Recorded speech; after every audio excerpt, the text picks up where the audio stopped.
তো বন্ধুরা, নতুন একটা মজার নাটক নিয়ে চলে আসলাম। নাটকটির নাম হলো বিরহ। সুপিয়া সে হচ্ছে প্রেমের ছ্যাঁকা খেয়ে কান্নাকাটি শুরু করে দিয়েছে। তার মা এত বোঝাচ্ছে তাও বোঝাচ্ছে, বুঝতেছে না। সে বিরহী, মানে কান্নাকাটি করে মানে যা তা অবস্থা। তো বন্ধুরা, দেখা যায় সে তার জ্বর আসে কিন্তু সে কান্নাকাটি করতে থাকে, তার কষ্ট বলে দূর হয় না। তারপরে তারা কী করলো, রিসোর্টে যাওয়ার চিন্তা ভাবনা করলো। সেখানে যে এক রাত থাকতে থাকতে সেই রাতেই সে তার মা বললো যে গান শুনলে কষ্ট দূর হবে। অন্যদিকে রিসোর্টের ওই ম্যানেজার ওকে সন্দেহ করা শুরু করে দিল, তার জন্য একটা লোক লাগাই দিল, কিন্তু সে গান গাইতেছে আর হচ্ছে নিজের কষ্ট কমাচ্ছে, কিন্তু সে ওই কষ্ট কমাতে দিচ্ছে না। তারপর অন্যদিকে দেখা যায় একটা মেয়ে, একটা বয়স্ক মানুষ বসেছিল সেখানে, যে ওখানে যায় আর ওকে ওই কি একটা খাওয়াই।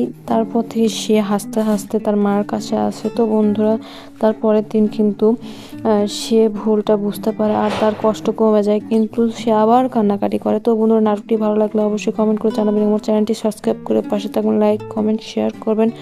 ধন্যবাদ। আল্লাহ হাফেজ।